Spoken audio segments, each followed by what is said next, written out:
Ayan, so nandito tayo ngayon sa fabrication, no?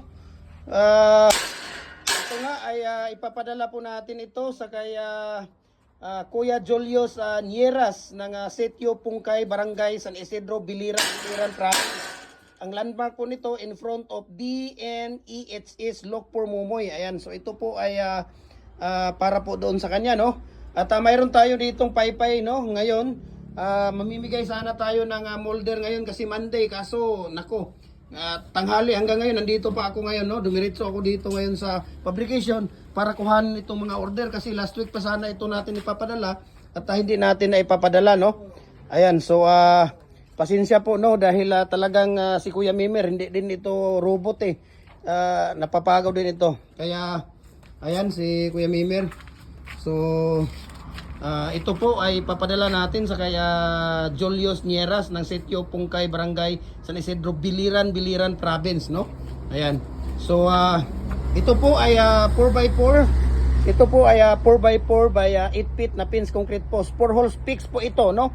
Ito ang tinatawag natin na 4 holes fix. 4x4 by 8 feet. Pwede na kayong gumawa dito sa mga, especially sa mga dragon fruit, no? Dragon fruit, pwede kayong gumawa dito ng 6 feet, 7 feet at saka 8 feet. Pwede rin nating pang pins concrete post natin. Ayan, so ano po siya? Dual po, no? Universal po. Ang dami niyang pwedeng dragon fruit, pins concrete post natin. Kung anong gusto ninyo, no? Na mga tawag dito.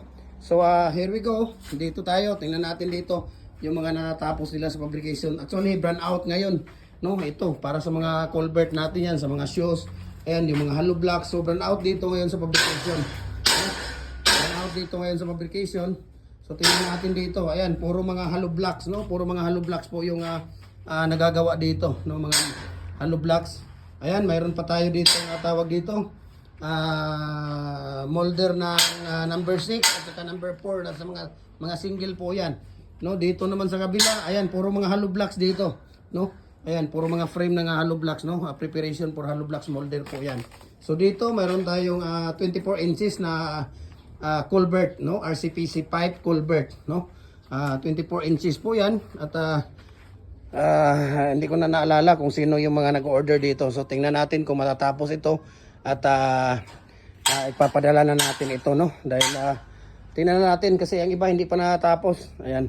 So may mga scrap kami dito ngayon para ito sa Pasko. Ayan, kung makikita niyo yan diyan. So ang dami, busy talaga dito sa fabrication, no? Umaga hanggang ano. Ayan. Okay. So tingnan natin, no, kung ano yung ano dito. Ang dami, busy talaga dito sa fabrication. Tingnan natin dito kung yung mga natapos sila dito. Wala. Ayun, ang dami pala doon ng mga molder, oh.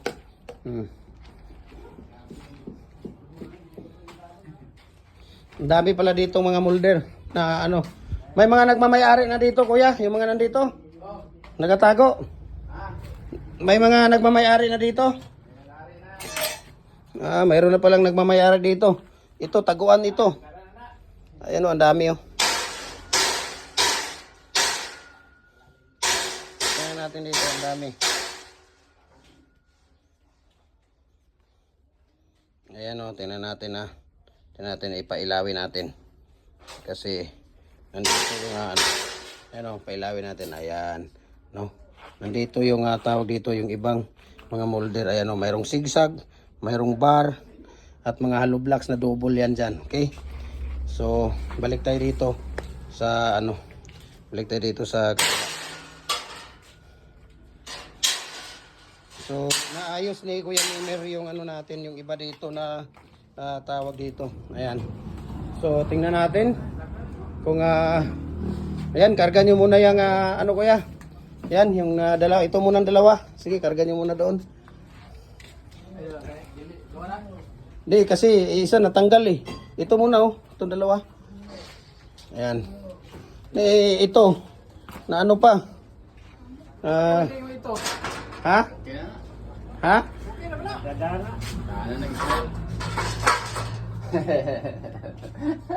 Sino mag-welding? Sige, tingnan natin yan doon. Sige.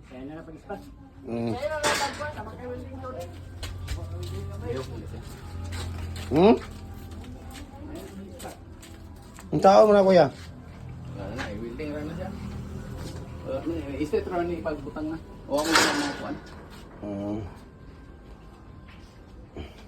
So tingnan natin, no. Ayun, nandoon na sila ni Kuya.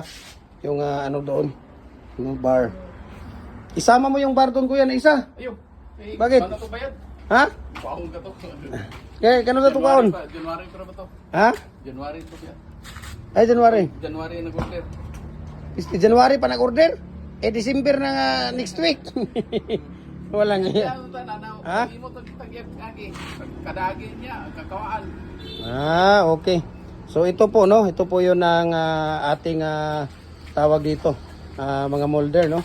At ito po ay yung isa dito na set ay ipapadala po natin ito sa kay tawag dito, sa kay Sir Julius Nieras ng Sitio Pungkay, Barangay San Isidro, Biliran Province, in front of BNEHS Look for Mumoy. Ayan, so doon daw pala ito ipapadala, no. Ayan si Kuya Mimer. So pasensya po, no, sa mga nag-order ng hindi ko pa na-replyan. Busy talaga ako last week, no. Kahit nga ito, hindi natin na ipapadala, matagal na to. So pasensya po si Kuya Mimer, busy din talaga sila dito. Hindi rin natin sila pwedeng ma-place every time na may nag-order kasi in parallel dapat yung tawag dito, yung nag-order, kung sino yung naunang mag-order, yun talaga ang sino yung unang makapagbayad, no, ng 50% natin, no. Wala tayong cash on delivery. Pasensya po kayo, wala po tayong cash on delivery. Mayroon tayong 50% down payment at saka 50% bago natin ipapadala yung cargo ninyo at tawag dito 100% ng shipping fee ipapadala ninyo bago kukuhanin ng ating Libcap Super Express Cargo. So wala pong problema yon, no, hanggat maraming salamat po sa patuloy ninyong pagsubaybay. Nagko-customize din po tayo ng mga RCPC pipe culvert mula 6 inches hanggang 86 inches, bricks molder, hollow blocks, fence concrete post, kahit anong mga baluster, mga decorative natin. Nagko-customize din tayo, depende sa mga design ninyo, no. Walang problema. Tingnan ni Kuya Mimer kung kaya ng power niya. Ayan, siya ang magde-decide, no, sa lahat ng mga ipapakustomize ninyo. So maraming salamat. Ang galbis Kuya Mimer. Thank you so much, ha. Maraming salamat po. Ayan.